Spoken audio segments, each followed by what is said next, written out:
Welcome to another installment of the United Way's Community Impact Series, Advancing the Common Good. With me today, I have Sean Bryant. Sean Bryant is with the Elkhorn Search and Rescue in northern Jefferson County. So welcome, Sean. Thank you. So let's start out by talking about Elkhorn Search and Rescue. So you guys are a volunteer search and rescue group. What area do you serve? So is it just northern Jefferson County, or do you serve other parts of our community? You know, we're responsible for everything from about Whitetail, halfway between Boulder and the Whitehall, all the way to the northern Jefferson County. Okay. And then we do also provide mutual aid with surrounding counties. And what's your mission? Well, our mission is to save lives. We train regularly so that we're ready to go out and in just about any conditions that you can imagine out there to find or rescue people. We do it during emergencies, and we also do it when people are lost. All right, and about how many people are involved? In our group, we have probably around 19 or 20 members right now.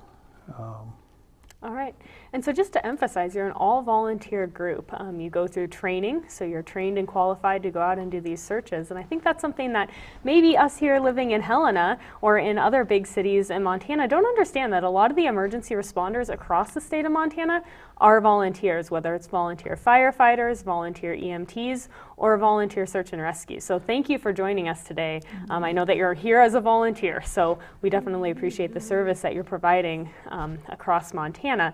And with that said, we know that you always need volunteers. It's a big job, it's an important job in our community. So what types of volunteers do you look for with Elkhorn Search and Rescue? We can use just about anybody. Everybody's got a skill set that we could use. You don't have to be the macho mountain man search and rescue out there stomping through the woods at night. We could always use some administrative help. We could use some help with maintenance of our equipment. And what I mean by administrative help is that we have usually a command center, and we need people that can take notes while we're communicating on the radio and mark down times and comments and keep track of where everybody's at and help the coordinator.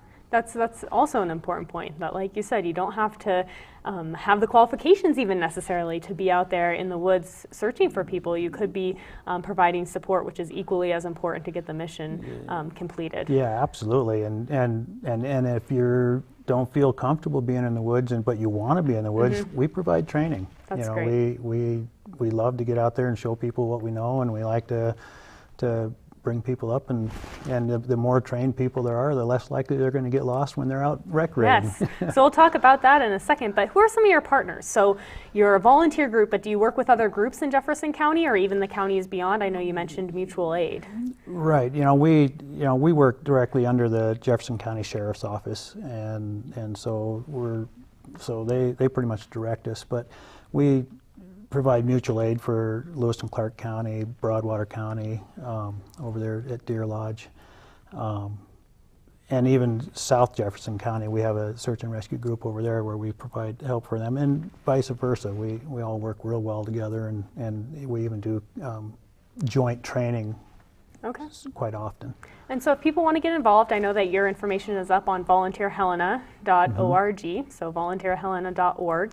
There's a phone number there if you want to get in contact with people. So I encourage all the viewers, if you're interested in getting involved and helping out Elkhorn Search and Rescue with their administrative work, or even getting some training and going out into the field with them, to check out the volunteerhelena.org. Yeah. So moving into another topic, you guys are busy all year round. So if people do choose to volunteer, there would be something to do summer, fall, winter, and in the spring. So obviously in the winter, you're probably searching for lost snowmobilers, and obviously the whole Helena area gets out and recreates in the summer. But today is a perfect day for you to be in here this fall because it is snowing outside, and is it October 2nd. So fall is one of your busiest times of years. You have recreationalists still heading out into the Elkhorns, and you have hunters. So can we talk a little bit about, for our viewers out there that are hunters or even hikers or other folks heading out into the mountains this fall, what they can do to prepare ahead of time so that they don't have to be rescued by Elkhorn Search and Rescue? Sure, you bet. Probably one of the first and foremost is let somebody know where you're going. and what time to expect you back.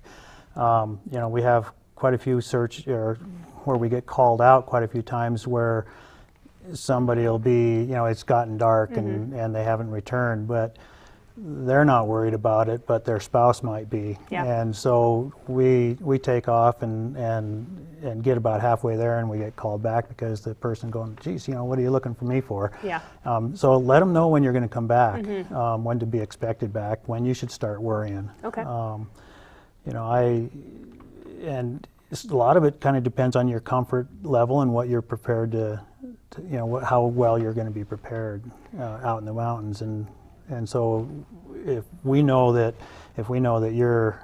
you've got a backpack that you can spend the night on, you know, then it's not going to be quite so much of an emergency, and that you're prepared to do that. So speaking of that, you know, we want people to go out prepared, tell people where they go ahead of time, let them know when to be back. But is there any items that hunters or backpackers or hikers should take with them, in particular, the one or two things that everybody should have so they don't find themselves in a very serious Yes, of course. situation? You know, I mean, you have to be able to start a fire if you're, you know, I mean, you want to be prepared to spend the night. You know, you want to prepare for the worst. You want to be able to spend the night.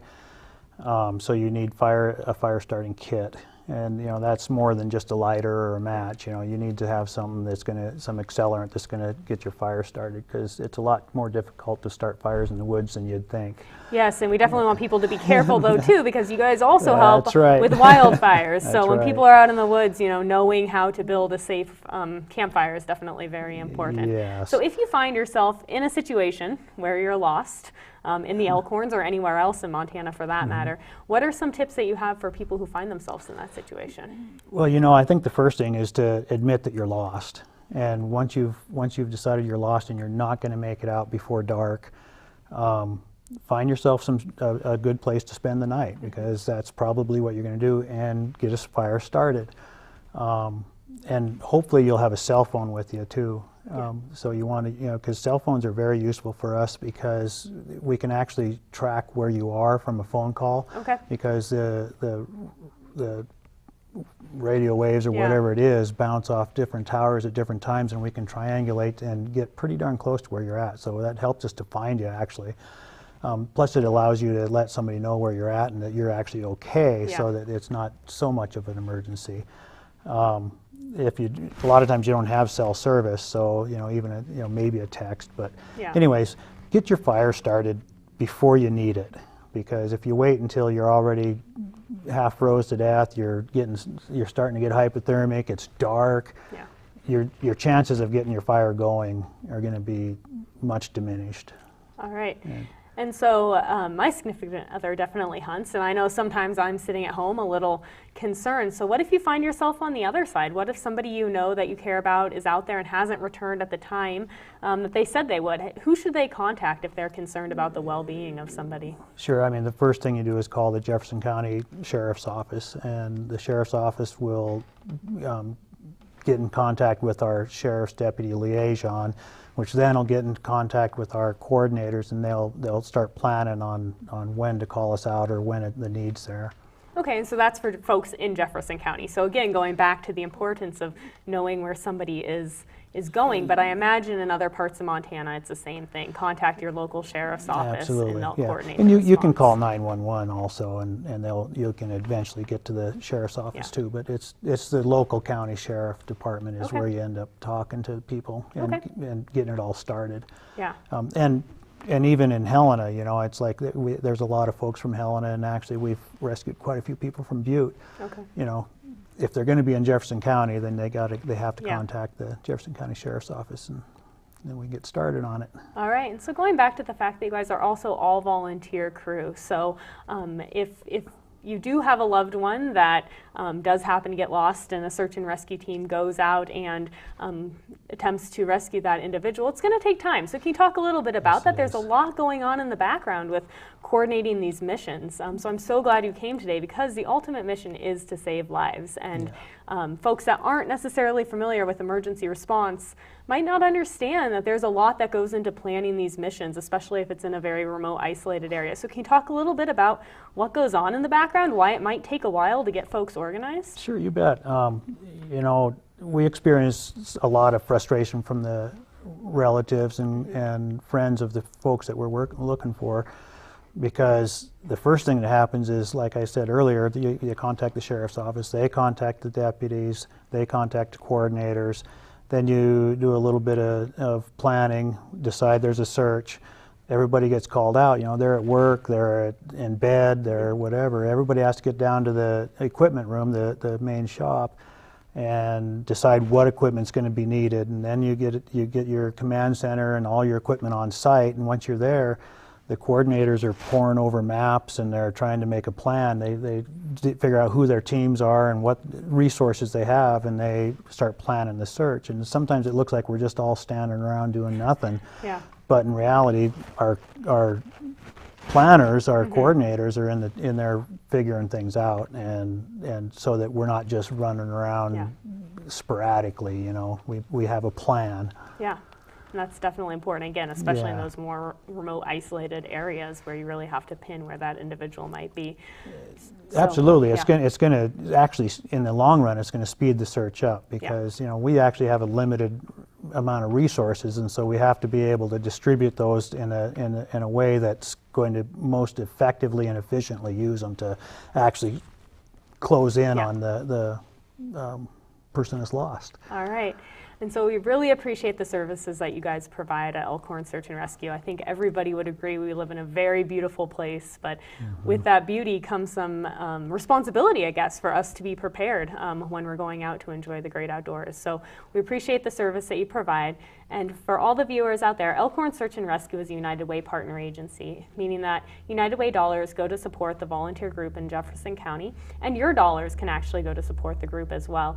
As most people know, it's a 2014 charitable giving campaign currently, so we encourage everybody to check out our website, unitedwaylca.org and volunteerhelena.org, which will have information about the different groups that we work with here in the community that provide these very vital services to our friends and neighbors. So thank you for joining us today, and see you next week.